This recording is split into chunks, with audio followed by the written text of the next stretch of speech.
మంత్ర, యంత్ర, తంత్ర, మూలిక, రుద్రాక్ష, నవరత్న, హోమ, క్రియ, జ్యోతిష్య, వాస్తు, హస్త సాముద్రికాలచే బ్రహ్మాస్త్ర పరిష్కార మార్గం.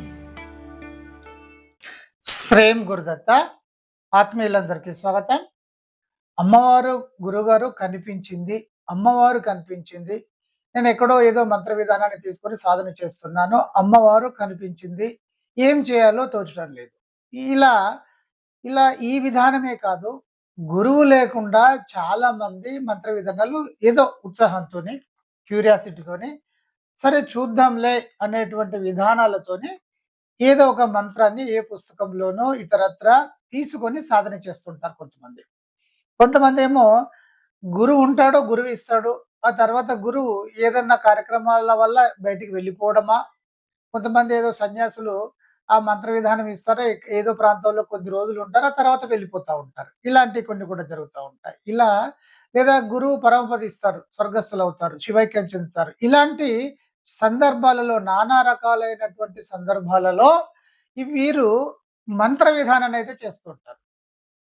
మంత్ర విధానం కొద్ది రోజులు చేసిన తర్వాత అమ్మవారు అంటే ఇక్కడ శివుడు కావచ్చు, విష్ణువు కావచ్చు, ఎవరినైతే వీరు ఆరాధన చేస్తుంటారో వారు కనిపించడం అనేటువంటిది కొంత జరుగుతూ ఉంటుంది.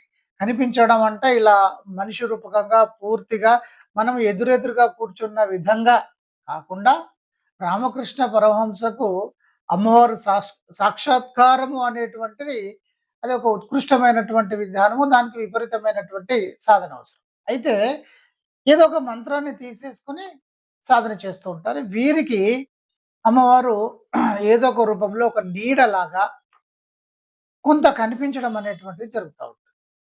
ఇది అమ్మవారు కనిపించడము, ఒక భగవంతుడే మీరు ఏదైనా ఒక రూపాన్ని పెట్టుకొని చేస్తూ వెళ్ళినప్పుడు ఆ రూప విధానములో కనిపించడము అనేటువంటిది నిజంగా ఇది పూర్వజన్మ సుకృతం. ఎంతో అదృష్టం ఉంటే గాని ఇది జరగదు. కానీ ఇక్కడ ఏదో అన్నట్టు అమ్మవారు కనిపించిన, భగవంతుడు ఏదో రూపంలో కనిపించినా కూడా దానిని సద్వినియోగం చేసుకునేటువంటి విధానం మనకు తెలియదు. అదే కర్మ. ఏదో ఒక మంత్ర విధానాన్ని చేస్తూ ఉంటారు. భగవంతుడు ఏదో రూపకంగా అంటే వీరికి ఏంటంటే ఒక ధ్యాన విధానంలో కానీ అంటే మంత్ర విధానం, ధ్యానం అనడానికి వీల్లేదు. మంత్రం చేసుకుంటూ చేసుకుంటూ ఒకానొక సుషుప్త అవస్థలోకి వెళ్ళిపోవడం జరుగుతూ ఉంటుంది. తాదాత్మ్య స్థితి. సో అక్కడ కనిపించడం జరుగుతూ ఉంటుంది. లేదంటే మంత్రం చేస్తూ ఉంటారు. ఆ నైట్ అలా ఇటు నుండి అటు వెళ్ళినట్టు గాని, అటు నుండి ఇటు వెళ్ళినట్టు గాని, వచ్చి కూర్చున్నట్టు గాని ఇలాంటివన్నీ కూడా చాలా స్పష్టంగా వీళ్ళకి కనిపించడం జరుగుతూ ఉంటుంది. ఇలాంటి సందర్భాలలో వీళ్ళు భయపడుతున్నారు. వీరికి ఏం చేయాలో తెలీదు. అయితే మంత్ర విధానము ఏదైతే ఉంటుందో ఆ పారంపర్య విధానంగా అలా కనిపించినప్పుడు, లేకపోతే మంత్ర సాధన చేస్తున్నప్పుడు జరిగేటువంటి అనుభూతులు ఏ విధంగా ఉంటున్నాయి, ఏ విధంగా ఉంటాయి అనేటువంటిది శిష్యుడు గురువుకు చెప్పినప్పుడు తన అనుభవాలన్నిటిని కూడా గురువు దాన్ని ఏ విధంగా ముందుకు వెళ్ళాలనేది, నెక్స్ట్ ఏం జరగబోతుంది అనేది చాలా స్పష్టంగా చెప్పడం జరుగుతుంది. ఇక్కడ అర్థమవుతుంది కదా. ఇలాంటి వాళ్ళు వస్తూ ఉంటారు. ఇక్కడ ఇలాంటి వాళ్ళు ఎవరైనా ఉంటే ముందు దాన్ని ప్రక్షాళన చేసుకుంటూ ఏ విధంగా ముందుకు వెళ్ళాలో అది తెలుసుకోవాలి. తెలుసుకోకపోతే ఇప్పుడు మీ సాధన వృధా అవుతుంది. కొద్ది రోజులు 6 నెలలు, సంవత్సరమో సాధన చేస్తూ ఉంటారు. ఆ సాధన అంతా వృధా అవుతుంది. ఇంత సాధన చేసిన తర్వాత ఇక్కడ ఆ దర్శనం కలిగిన తర్వాత ఎలా ముందుకు వెళ్ళాలో తెలియకపోతే కుదరదు. ఇక ఒకసారి దర్శనం జరిగిన తర్వాత భయపడడం గనుక జరిగినట్టయితే ఇంకా మళ్ళీ ఇంకొకసారి అలాంటి దర్శనం ఉండదు. భయపడ్డాంగా మనమే వద్దంటాంగా. భయపడడం అంటే వద్దని అర్థం ఇండైరెక్ట్‌గా. అలా అమ్మవారు వెళ్ళిపోవడము ఇత్యాది ఇబ్బందులు అనేటువంటివి జరుగుతా ఉంటాయి. ఇక్కడ నా శిష్యగణంలోనే ఒకరికి కాళీ మంత్ర విధానాన్ని తీసుకున్నాను. తర్వాత కొద్ది రోజుల తర్వాత అంటే నేను చెప్పాను, బిడ్డ మీరు ఈ వారము చేసిన తర్వాత ఇలా ఉంటుంది, ఈ నెక్స్ట్ వారంలో ఇలా ఉంటుంది. ఇది దేనికి సంబంధించినటువంటి అంశము అంటే దేవత వశీకరణ అంటే షడ్ప్రయోగాల నిమిత్తము తీసుకున్న మంత్ర విధానం. మరి సరే కొద్ది రోజులు సాధన చేసిన తర్వాత ఆయన పడుకున్నాడు. మంచాల్లోనే పడుకున్నాడు.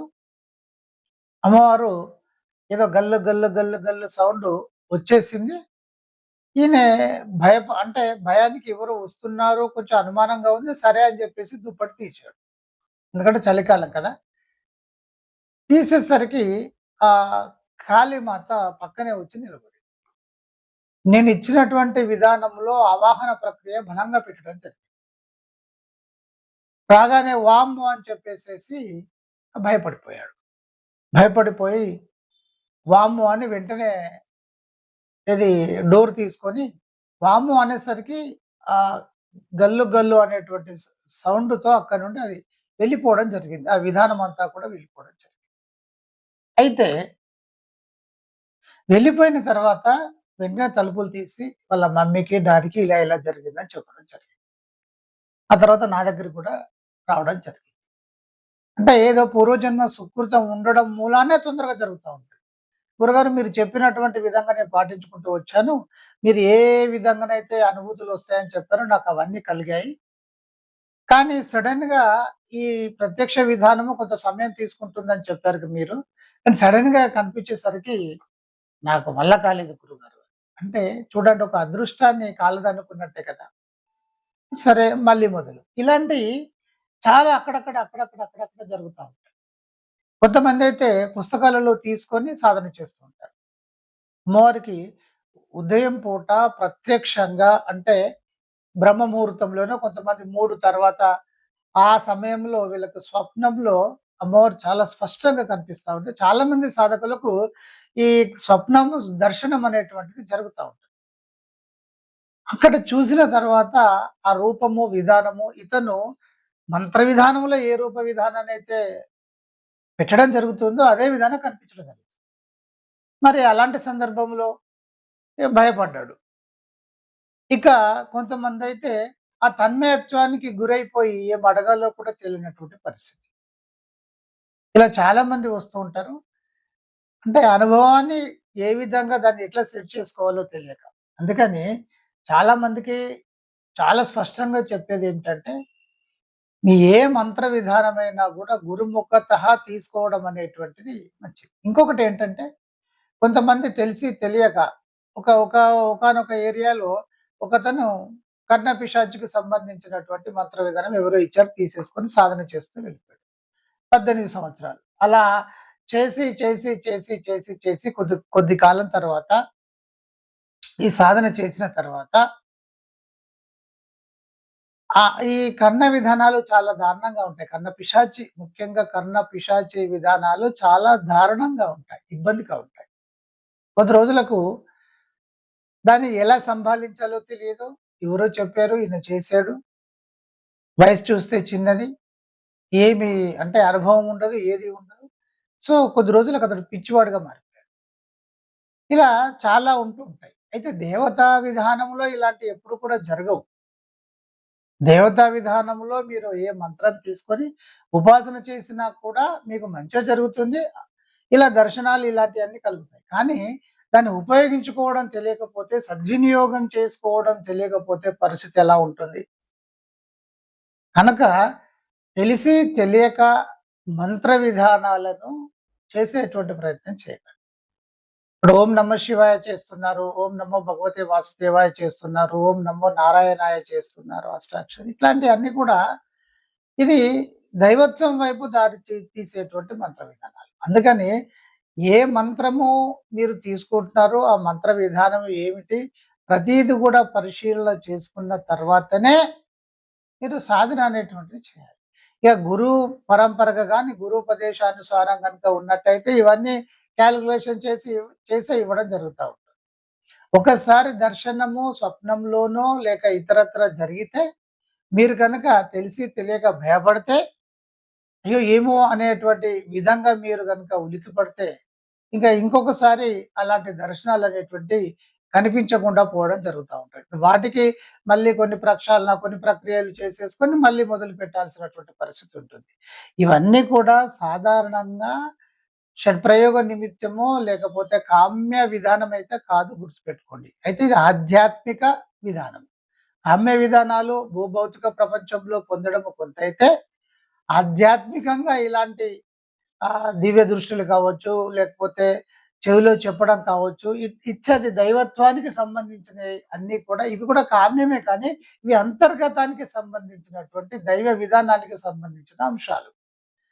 కనుక మీరు ఏది తీసుకుంటున్నారు, ఏది చేయాలి, ఏమిటి అనేటువంటిది పరిపూర్ణంగా తెలుసుకొని చేసేటువంటి ప్రయత్నం చేయండి. ఎందుకంటే సమయం వృధా అవుతుంది. కొంతకాలం మీరు సాధన చేస్తారు, నిరాశకు గురైపోతా ఉంటారు. అందుకని పట్టుదల ఉండడం మంచిదే, క్యూరియాసిటీ కూడా ఉండడం మంచిదే. చేసుకుంటూ వెళ్ళాలి. అంటే కొంతమందికి అసలు ఏ నమ్మకాలు కూడా ఉండవు. ఏదో సమస్య వచ్చింది, లేకపోతే ఎవరో ఇచ్చారు, సరే చూద్దాంలే అని చెప్పేసి చేసుకుంటూ వెళ్ళడం చేస్తూ ఉంటారు. ఒక బాబైతే ఎవరో వెళ్తూ ఒక గురువుగారు ఒక మంత్ర విధానాన్ని, కాళీమాత మంత్ర విధానాన్ని ఇవ్వడం జరిగింది. సరే అది చేసుకుంటూ వెళ్ళిపోయాడు. సరే ఆయన ఆయన ఏ పద్ధతిలో అయితే చెప్పాడో ఆ పద్ధతిలో ఆయన ఊరికి దగ్గరలోనే ఫారెస్ట్ ఉంటుంది కాబట్టి వెళ్ళి ఆ పద్ధతిలో చేయడం జరిగింది. "ఏమిరా పిలిచావు" అనేటువంటి శబ్దం వినపడింది. వామ్మో అని చెప్పేసేసి అక్కడ అలా అని గాల్లో అలా తేలుతున్నట్టు కనిపించింది. లీలా మాత్రంగా ఈ శబ్దం వినిపించింది. వామ్మో అన్నాడు. అక్కడ మాలన్నీ వదిలేసాడు, పరిగెత్తుకుంటూ. అలా ఆ తర్వాత ఒక 2 సంవత్సరాల వరకు కూడా అతడు ఏది చేసినా కూడా బాగానే జరిగింది. ఆ తర్వాత మళ్ళీ మొదటికి రావడం జరిగింది. పరిగెత్తుకుంటూ వచ్చాడు. ఇది గురుగారి పరిస్థితి. ఇలా చాలా జరుగుతూ ఉంటాయి బిడ్డ. కొంతమందైతే కాటేరి సాధన ఇత్యాది చేసుకుంటూ వెళ్ళిపోయాడు. స్వప్నంలో దర్శనం. ఏం చేయాలో తెలియనటువంటి పరిస్థితి. ఇంకా ఆ తర్వాత లేదు. మళ్ళీ యథాపూర్వక పరిస్థితి. ఇలా చాలా ఉంటాయి బిడ్డ. అందుకని ఏది చేసినా కూడా ఒక శక్తివంతమైనటువంటి గురువుని సెలెక్ట్ చేసుకోవాలి. సాధన శక్తివంతంగా ఉండాలి, పట్టుదలగా ఉండాలి. అన్నిటిని కూడా నిబ్బరంగా సంభాళించుకునేటువంటి ఒక మానసిక స్థైర్యాన్ని మీరు పెంపొందించుకుంటూ ముందుకు వెళ్ళాలి. అందరికీ బ్లెస్సింగ్స్. మంత్ర, యంత్ర, తంత్ర, మూలిక, రుద్రాక్ష, నవరత్న, హోమ, క్రియ, జ్యోతిష్య, వాస్తు, హస్త సాముద్రికాలచే బ్రహ్మాస్త్ర పరిష్కార మార్గం